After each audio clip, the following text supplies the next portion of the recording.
Ton histoire, ton vécu peut aider une ou deux personnes, alors pourquoi pas ne pas le partager? Bonjour, bonsoir, bon après-midi, dépendamment de où et de quand vous allez regarder cette vidéo. Je réponds au nom de Nanette Nina Hazwe et je suis de retour après un bout de temps sans pour autant poster de vidéos sur ma chaîne YouTube. Et je pense aussi que non, je pense pas. Je sais que mes autres vidéos ne sont plus en ligne. Donc, mais je vais essayer quand même de voir si je peux les remettre. Alors, pour les personnes qui sont des nouveaux abonnés sur ma chaîne YouTube, je vais faire un petit bref description. J'avais créé une chaîne YouTube où je partageais, comme on aime le dire en anglais, My Journey as a Young Mother. Alors, je partageais comment j'ai su, comment j'ai pu continuer les études en étant une jeune maman, en tout cas des choses en rapport avec ça. Et aujourd'hui, je reviens pour faire un autre partage où je vais parler d'une situation ou d'autres choses qui m'est arrivée dans lequel j'en ai tiré beaucoup de leçons. Et c'est à partir de ce moment-là où j'ai réalisé beaucoup de choses. Alors, ça faisait quand même un bout de temps que j'ai voulu partager ça, mais je me donnais mille et mille excuses de ne pas le faire. Mais c'est le jour où ma petite... Bon, comme j'ai dit, je suis une maman. Le jour où ma petite princesse a eu ses 5 ans, c'était cette année, le 3 juin. C'est là où je me suis dit, mais Nanette, pourquoi pas ne pas le faire? Alors, je me suis dit, je ne vais pas y aller directement. Alors, je vais faire petit à petit. Alors, j'ai commencé à prendre un petit carnet, j'écrivais doucement, doucement. Et aujourd'hui, après quelques mois, me voilà. Alors, donc, je partage cette histoire. Et aussi, vous allez voir maintenant, j'ai mis à la fin de la vidéo, vous allez voir aussi que j'ai mis les 3 comptes maintenant que j'utilise. Ça veut dire le compte Facebook, le compte Instagram, ainsi que le compte Instagram, ainsi que mon email. Et donc, si vous avez des questions, des commentaires et surtout, n'hésitez pas à partager la vidéo. N'hésitez pas justement, abonnez-vous parce que maintenant, je reviens en force et on va faire des vidéos, on va parler. Donc, en gros, c'est ça. Alors, sans pour autant tarder, on va commencer avec cette histoire. Alors, comme je l'ai dit dans la petite introduction, me voilà, me voici. Alors, je vais parler de cette histoire. C'est une histoire qui est arrivée il y a de cela 5 ans. C'est une histoire qui est arrivée le 3 juin 2015. Et cette histoire, je vais raconter le jour de mon accouchement, mais je ne vais pas aller en détail, genre dire qu'est-ce qui s'est passé, non, ne vous inquiétez pas. Mais je vais vous dire comment avoir foi en Dieu et croire en toi peut t'amener loin. Et aussi, je m'excuse, et aussi je vais aussi parler de 3 autres petites leçons de morale que j'ai tirées de cette histoire. Alors, cette histoire, comme je viens de le dire, ça a commencé le 3 juin 2015, le jour de mon accouchement. Alors, c'était aux environs de 2 heures du matin que j'ai commencé à avoir des petites contractions et tout, ci par là. Alors, j'ai décidé d'aller à l'hôpital et je suis allée à l'hôpital. Mais avant de dire que je suis allée à l'hôpital, il faut savoir que moi, tout le long, parce que j'ai eu pas mal de gens qui m'ont demandé comment a été le long de ta grossesse et tout. Alors, pour moi, je sais pas si je n'avais pas encore dit, mais pour moi, ma grossesse était une grossesse très risquée. Quand je dis très très risqué, pas quand on dit très risqué, des fois c'est très risqué. Moi, c'était vraiment très très risqué parce que j'avais un col de l'utérus qui était déjà ouvert depuis mes 6 mois de grossesse.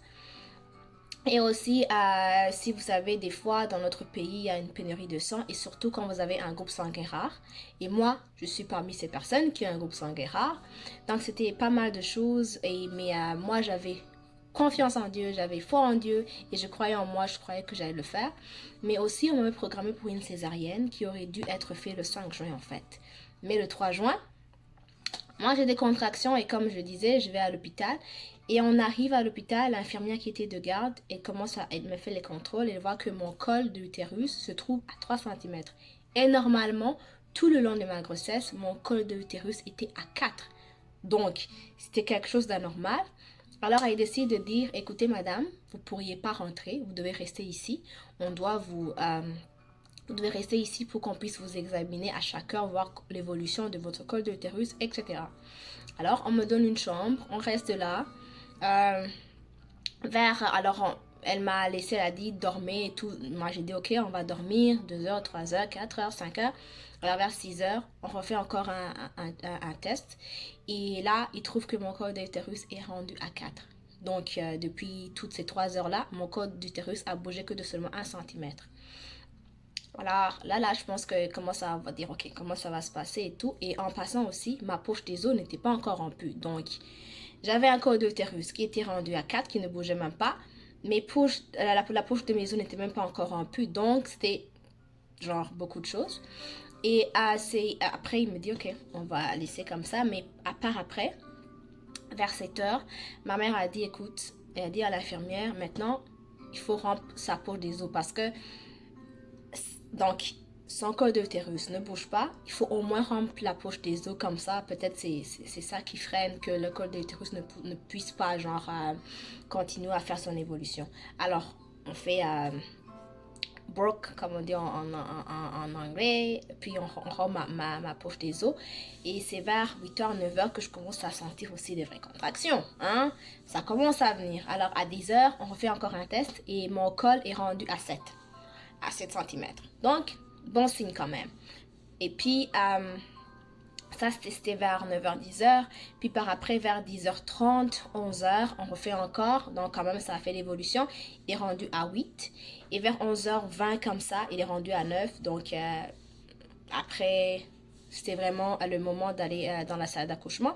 Alors, vers 11h45 midi, je vais dans la salle d'accouchement. J'arrive, on m'installe sur le lit d'accouchement. Et les infirmières commencent à m'expliquer, madame, si vous sentez une contraction, il faut pousser, toutes les choses, ok.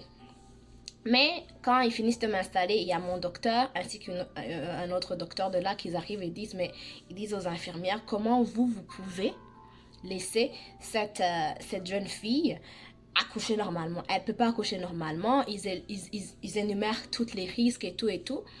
Et puis, les infirmières répondent au docteur et disent, mais elle nous a dit qu'elle peut le faire. Et moi, je regarde le docteur, je lui dis, écoute, docteur, je sais, vous avez énuméré tous les risques, mais moi, je vous demande seulement que 3 poussées. Donnez-moi 3 essais, en fait. 3 essais. Et vous allez voir que ça va aller. Vous allez aussi, en passant, vous allez aussi voir que ma vidéo, je l'ai intitulée 3 poussées, 3 essais, victoire. Et alors, le docteur me regarde. Genre comme si ce que j'étais en train de lui dire, il n'a rien entendu. Je lui répète encore, je lui dis, je sais, mais moi seulement je vous demande 3 essais. Et si ça ne fonctionne pas, on va faire cette césarienne. Alors, ils disent à ma mère de sortir parce que selon les infirmières et les docteurs, ils disaient que peut-être si ma mère resterait genre dans la salle, je pouvais être fainéante et ne pas pousser quoi que ce soit. Alors ma mère, elle sort. Alors, je commence et puis je commence à faire premier poussée.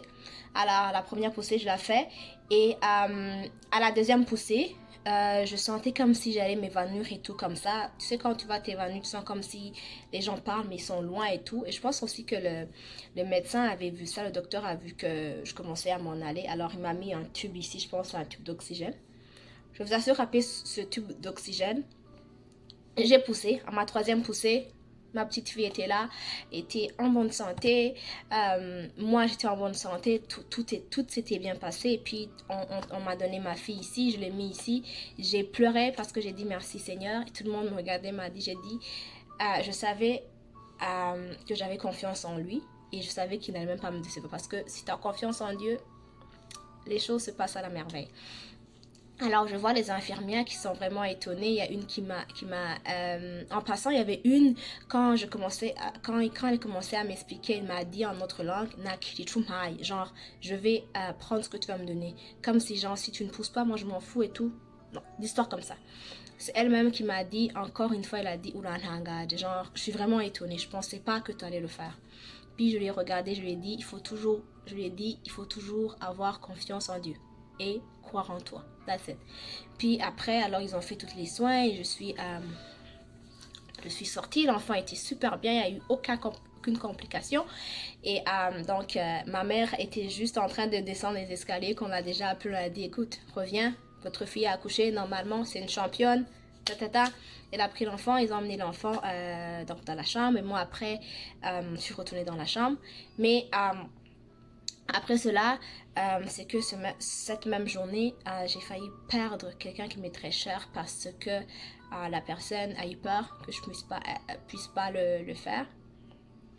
Et c'est ça que, après cela, quand on m'a dit cela, parce que j'ai demandé pourquoi la personne n'était pas là, etc. On m'a dit cela, pourquoi la personne n'était pas là. Et c'est par cela où j'ai dit encore merci au Seigneur, parce que j'ai dit merci d'avoir gardé cette personne en vie. Parce que si il y aurait arrivé quelque chose, je ne me serais pardonné jamais. Et c'est là où je me suis dit, un jour, je ferai partager cette histoire. Mais ça m'a pris du temps quand même de pouvoir partager cette histoire. C'est pour cela que je suis venue partager cela aujourd'hui. Et comme je l'ai dit, je vais donner quatre petites leçons de morale à propos de cette histoire. La première, c'est qu'il faut toujours avoir confiance en Dieu et croire en toi. Parce que vous savez, on est dans une société où je peux venir et te dire des choses et des fois tu peux douter de toi, te dire, oh, parce qu'elle m'a dit ou parce que il ou elle m'a dit ça, donc je pourrais pas arriver. Non, non, non, non. Écoute, cette personne-là, c'est pas celle qui connaît ta vie, ok? Aie confiance en Dieu et crois en toi. Le reste, that's it. Tu pries et tu as confiance en toi. Le reste, that's it. Même s'il vient te dire ceci, cela, non. Toi, tu sais ce que tu es en train de prier pour. Alors, go for it. Hein? Et deuxièmement, c'est à propos à vous, mes chères sœurs, hein, et qui tombent enceintes en étant encore au banc de l'école. Écoute, c'est vrai, on a tous des petits copains ici par là, on peut faire nanana choses, etc. Je ne vais pas entrer en détail, mais des fois, on ne pense pas à nous, parce que c'est nous qui tombons enceintes. C'est nous qui allaitons cet enfant. C'est nous qui portons cet enfant. Il y a tellement de changements. Les gens voient les changements de l'extérieur, ça veut dire vous avez donc vous avez une ventre, mais vous avez un genre ballonnement de ventre et tout, mais il y a un changement de l'intérieur en fait. Il y a ce changement psychologique qui va se passer en nous et des fois on peut tomber dans la dépression, on peut voir que la vie est finie ou quoi que ce soit, et des fois à cause de ceci, cela aussi, parce qu'on n'est pas prête ou quoi que ce soit, on décide aussi d'avorter. Et moi je me dis, des fois avorter, pourquoi tu avortes? Ces petits bouts de chou n'a pas demandé à naître, mais des fois on pense à l'avortement parce que peut-être c'est lié au viol ou quoi que ce soit, mais moi je me dis il faut qu'on soit toujours vigilante, mais pas vigilante comme telle, mais c'est juste pour dire à part ceux qui ont été violés, quoi que ce soit, mais si tu sais que tu as un copain ou quoi que vous faites ce que vous faites, il faut aussi se dire que ça peut arriver qu'il y ait des conséquences. Alors il faut te dire aussi que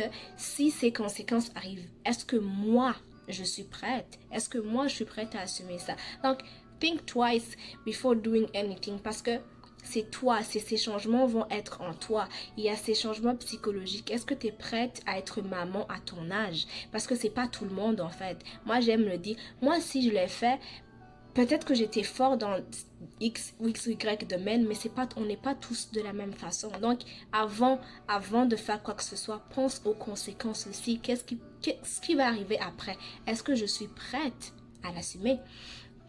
Et troisièmement, c'est à notre chère société africaine. Je ne vais pas dire la société burundaise, mais toutes les autres sociétés aussi. Des fois, quand on voit une fille qui est tombée enceinte en étant encore au banc de l'école, on a tendance à le coller des étiquettes. Oh, c'est une moins que rien. Oh, ceci, cela. Non. Non, nous aussi, on peut aller à l'école. Moi, je peux le dire, on peut aller à l'école. Des fois, on a cette envie d'aller à l'école. Des fois, on veut refaire notre vie. Mais à cause de la société, à cause des gens de notre entourage, à cause de ce qu'on dit de nous, à cause que on nous pointe du doigt à cause qu'on ne veut même pas nous aider, mais on se lasse, on se dit mais qu'est-ce que je vais faire, qui va m'aider, qui va approcher nous, parler nous en fait, parce que vous ne savez pas comment les changements qui sont en train de se faire à l'intérieur de nous. Oui, on a eu cet enfant, mais on est comme les autres. On peut aller à l'école, on peut réussir, on peut avoir des diplômes, on peut faire plein de choses aussi. C'est pas parce qu'on a eu cet enfant qu'on est moins que rien ou quoi que ce soit. On est, tout d'abord, on est maman, c'est vrai. On est aussi jeune fille aussi, on a encore besoin de conseils, on a encore besoin que vous nous redressez, que vous nous dites, ok, empruntez cet autre chemin parce que l'autre, tu as vu ce qui est arrivé. Et quatrièmement, c'est pour les parents. Il y a des parents qui choisissent aussi de mettre dehors leur fille parce que c'est la honte ou quoi que ce soit. Et je comprends, ça fait mal, mais c'est votre enfant. Par-dessus tout, c'est votre enfant. Au lieu de la mettre dehors, donc asseyez-vous avec elle et dites-là, écoute, tu as fait une erreur ici, donc maintenant c'est le temps de te corriger. Et parce que la mettre dehors, quoi que ce soit, c'est pas la solution. Moi, je dis souvent, moi je remercie le Seigneur parce que mes parents, ils ont été compréhensibles. Mes parents, ils m'ont approché, ils m'ont dit, Nanette, c'est vrai, tu as fait une erreur ici, mais maintenant, c'est le temps de te lever. C'est le temps d'avancer de l'avant et d'emprunter une autre chemin. Parce que tu as vu que celle que tu avais empruntée, c'est pas la bonne, c'est peut-être pas la bonne route. Maintenant, c'est le temps de te relever, c'est le temps d'être forte. Et je peux vous assurer qu'à cause de leur... qu'ils étaient... là, à cause que ma famille était vraiment là, personne ne m'a comme un peu mise à la porte, personne ne voulait me protéger. Je me suis dit, c'est ça en fait. Moi, je donne souvent l'exemple de mes parents parce que eux, ils ont su être là au moment où j'avais vraiment besoin d'eux. Parce que chasser un enfant, ça sera pas la solution. Parce que elle peut aller dehors et et devenir emprunter d'autres chemins alors qu'elle voulait aller à l'école, alors qu'elle a vu qu'elle a fait une erreur, qu'elle voulait se corriger. Mais comme tu l'as pas donné le temps de se corriger, elle pourra pas te le montrer, tu pourras pas le voir. Alors, j'espère que cette vidéo vous plaira. C'est un tout petit peu long, mais c'est une histoire vraiment que je désirais partager, une histoire qui me tenait à cœur. Alors, comme j'ai dit, vous allez voir à la fin que je vais mettre une page où vous allez voir mon compte Facebook, mon compte Instagram, ainsi que mon email. Si vous avez des questions, si vous avez des commentaires, n'hésitez pas à partager, à liker et à vous abonner pour de prochaines vidéos. Alors, je vous souhaite tous de passer une excellente journée ou une excellente nuit, un excellent après-midi, dépendamment de où et de quand vous allez regarder cette vidéo. C'était moi, Nanette Nina Hazoué, qui était de retour. Alors, merci, bye bye. J'espère que la vidéo vous a plu, alors n'hésitez pas à commenter, de liker et de partager avec tout le monde. Merci, à très bientôt.